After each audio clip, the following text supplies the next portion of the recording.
Sebagaimana diketahui, manusia telah melewati 6 generasi, dan kita sekarang adalah generasi ke-6. 5 generasi pertama semuanya sudah punah, tetapi kemungkinan sebagian dari generasi kedua, yaitu Ihin atau orang Ainu sekarang dengan entitas spiritual tertinggi, masih bertahan hidup.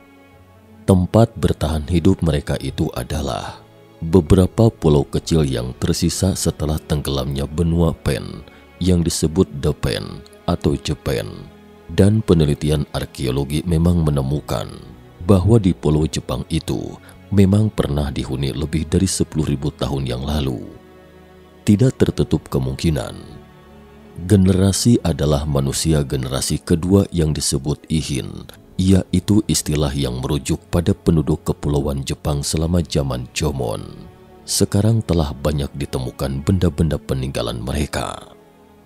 Salam sehat sejahtera pemirsa setia mata ketiga. Berikut adalah kisah tentang mereka yang akan kita telusuri hari ini. Orang Jomon. Peninggalan orang Jomon ditemukan di seluruh pulau Jepang, terutama boneka tanah liat dan gerabah, seperti wadah tembikar, busur dan anak panah, tombak, perahu, rumah dan sejenisnya. Benda-benda ini memiliki sejarah yang sangat tua, dan yang tertua sekitar 16.500 tahun yang lalu adalah setumpukan pot tanah liat yang ditemukan di prefektur Aomori, Jepang. Pada tahun 1988, ketika sebuah keluarga di Aomori berencana merenovasi rumah tua mereka, mereka menyewa jasa seseorang untuk melakukan survei geologi untuk melihat apakah tanahnya stabil. Namun tak disangka, yang ditemukan adalah setumpukan pot dari dalam tanah. Setelah identifikasi para ahli dan penanggalan radiometrik, wadah tembikar ini berusia 16.500 tahun yang lalu. Ini adalah peninggalan orang Jomon tertua yang ditemukan sejauh ini, yang disebut situs Dai Yamamoto. Pada 2021, atau 2 tahun lalu diakui sebagai warisan budaya dunia. Ilmuwan berupaya melacak asal-usul manusia yang tinggal di Jepang. Menurut analisis DNA dari sisa-sisa manusia di prefektur Okinawa, orang Jepang modern tampaknya diturunkan secara genetik dari orang-orang Minatogawa Paleolitik. Berdasarkan teori arus utama saat ini, orang Jepang memiliki asal-usul campuran pada orang Jomon yang dikenal dengan budaya tembikar khas mereka dan orang-orang Yayoi dengan budaya tembikar mereka sendiri. Orang Yayoi adalah suku bangsa kuno yang bermigrasi ke kepulauan Jepang dari Tiongkok dan semenanjung Korea selama zaman Yayoi 300 sebelum Masehi hingga 300 Masehi. Mereka berinteraksi, menikah, dan berperang dengan orang Jomon, lalu membentuk bangsa Jepang modern. Secara rata-rata, orang Jepang modern mewarisi 90% garis keturunan Yayoi, sisanya adalah garis keturunan Jomon. Periode Jomon adalah era sejarah yang paling awal dalam sejarah Jepang, beriringan dengan periode Neolitik di Eropa dan Asia, dan berakhir sekitar tahun 300 sebelum Masehi ketika periode Yayoi dimulai. Nama Jomon, yang berarti motif kabel atau bermotif, berasal dari gaya seni tembikar yang dibuat pada zaman tersebut. Meski keseluruhan periode disebut Jomon, berbagai fase bisa diidentifikasi berdasarkan gaya dan kegunaan tembikar tersebut. Pemukiman dan penghidupan.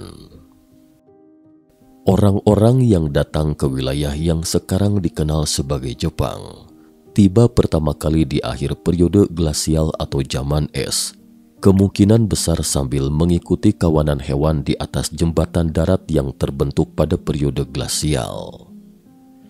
Saat iklim menghangat dan jembatan darat menghilang, orang-orang yang akan menjadi orang Jomon ini mendapati diri mereka berada di sebuah pulau. Dengan kawanan hewan yang jauh dari tempat asalnya dan lama-kelamaan mati, orang-orang Jomon mulai berburu dan mengumpulkan untuk memenuhi kebutuhannya. Ditemukan makanan mereka meliputi beruang, ikan, kerang-kerangan, ketela, anggur liar, kacang kenari, kastanye, dan biji pohon ek. Bukti dari makanan mereka ini ditemukan di dalam timbunan kotoran, tumpukan sampah rumah tangga, dan timbunan cangkang yang ditemukan di dekat desa-desa. Arkeolog menemukan fosil yang ditenggarai sebagai leluhur orang Jepang. Penemuan fosil ini menjadi bukti yang mengubah sejarah populasi Jepang. Hasil analisis DNA kerangka manusia misterius yang ditemukan di Jepang mengungkapkan bahwa sejarah nenek moyang orang-orang Jepang perlu ditulis ulang.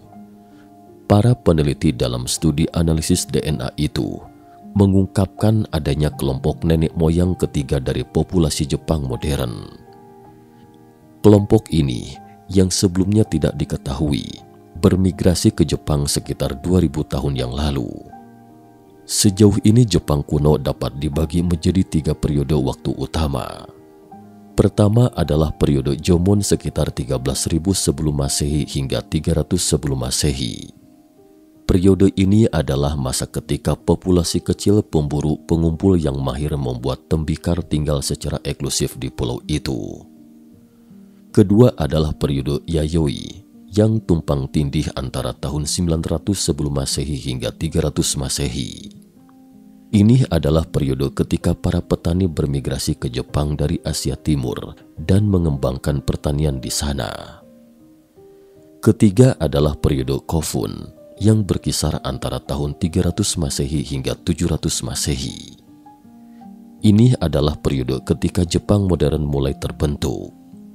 Penelitian sebelumnya mengusulkan 2 asal genetik utama populasi Jepang modern adalah para pemburu pengumpul asli yang hidup selama periode Jomon dan para petani yang bermigrasi ke Jepang selama periode Yayoi.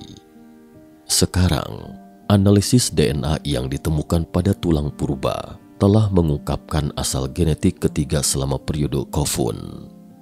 Ada sekelompok nenek moyang yang sebelumnya tidak diketahui bermigrasi ke Jepang pada periode itu, sebagaimana yang dilaporkan para peneliti dalam makalah hasil studi baru tersebut.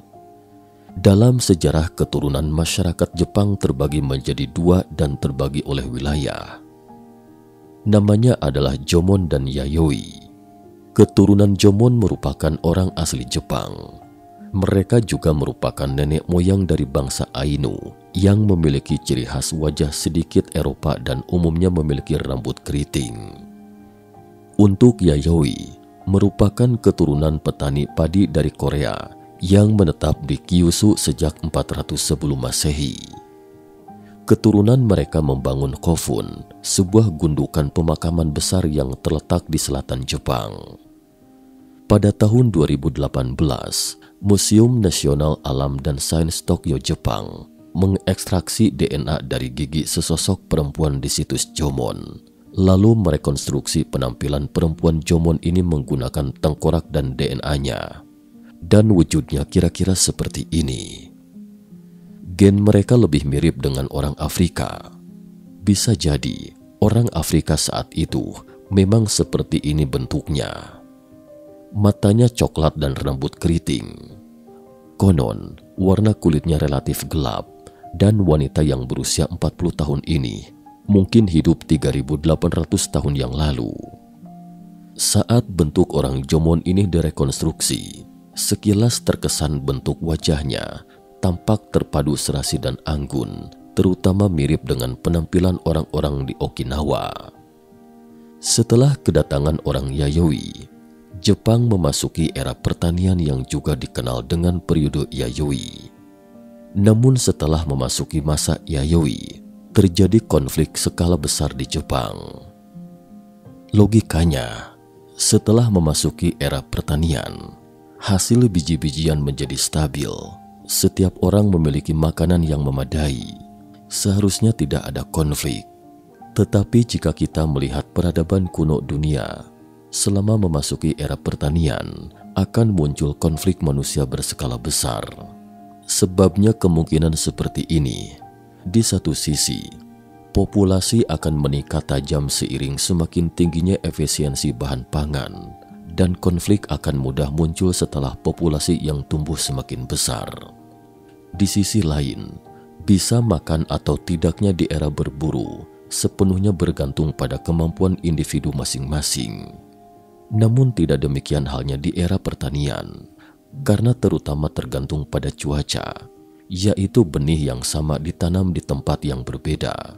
Jika cuaca baik di beberapa tempat, akan menghasilkan lebih banyak makanan. Sebaliknya jika cuaca buruk, tidak akan panen sebutir pun. Begitu situasi seperti itu menjadi parah, akan muncul perbedaan regional antara si kaya dan si miskin. Kemudian diiringi golongan kelas, selanjutnya akan terjadi perpindahan penduduk berskala besar dan pecahnya konflik. Setelah konflik seperti ini semakin besar, akan muncul rezim-rezim yang terpisah di berbagai tempat. Kemudian akan terbentuk beberapa negara kecil. Beginilah proses perkembangan Jepang. Namun terkait bagian ini tidak tercatat dalam buku sejarah Jepang manapun, karena saat itu Jepang tidak memiliki tulisan. Sampai pada abad ke-6, tulisan diperkenalkan dari Tiongkok. Saat itulah mereka baru mencatat apa yang mereka ketahui sebelumnya. Oleh karena itu, arkeologi di Jepang bisa dikata relatif lambat, sehingga benda-benda bersejarah yang ditemukan tidak tercatat dalam catatan sejarah. Jika memang tidak ada tulisan pada saat itu, lantas dari mana diketahui banyak negara atau rezim terpisah muncul di Jepang selama periode itu? Karena banyak situs sejarah besar telah ditemukan di seluruh Jepang. Banyak ditemukan makam seperti Mausoleum Qin Shi Huang. Hanya saja skalanya tidak sebesar monumen makam Kaisar pertama Tiongkok. Diperkirakan, monumen-monumen ini merupakan rezim di berbagai tempat di akhir periode Yayoi. Para raja ini membangun makam mereka masing-masing. Oleh karena itu, periode selanjutnya dari periode Yayoi di Jepang kemudian disebut zaman Kofun. Jadi seperti inilah urutan perkembangan Jepang kuno kala itu. Artinya, orang Jomon paling awal muncul sekitar 16.000 tahun yang lalu. Setelah 13.000 tahun perkembangannya, orang Jomon hidup damai tanpa perang atau konflik. Namun 3.000 tahun yang lalu, sekelompok orang Yayoi datang dan memasuki zaman Yayoi, yaitu era pertanian. Kemudian setelah 1.300 tahun pembangunan, zaman Yayoi memasuki zaman Kofun, yaitu berbagai rezim lokal secara terpisah, dan terbentuklah beberapa negara kecil. Selanjutnya kemudian memasuki zaman Asuka setelah zaman Kofun berkembang selama 400 tahun atau sekitar abad ke-7 saat itu. Pada saat itulah Jepang baru memiliki tulisan. Disebut zaman Asuka karena pada waktu itu di tempat tersebut ada sebuah tempat bernama Asuka, sehingga disebut zaman Asuka. Oleh karena itu, Jepang memiliki catatan sejarah yang relatif jelas dari zaman Asuka. Sebelumnya semua hanya berupa spekulasi arkeologi, tetapi sebelum itu belum diakui secara internasional karena tidak memiliki catatan tertulis. Belakangan kemudian baru diakui hingga saat ini karena teknologi yang semakin maju dan secara bertahap diketahui bahwa benda-benda temuan itu memiliki usia yang sangat kuno. Situs terkait baru akan diakui selama dia ditetapkan sebagai warisan budaya dunia. Hanya saja skalanya tidak begitu besar sekarang, dan tidak ditemukan kota kuno seperti situs kota kuno peradaban lainnya. Jadi definisinya masih perlu dikaji lebih lanjut. Apakah layak disebut peradaban?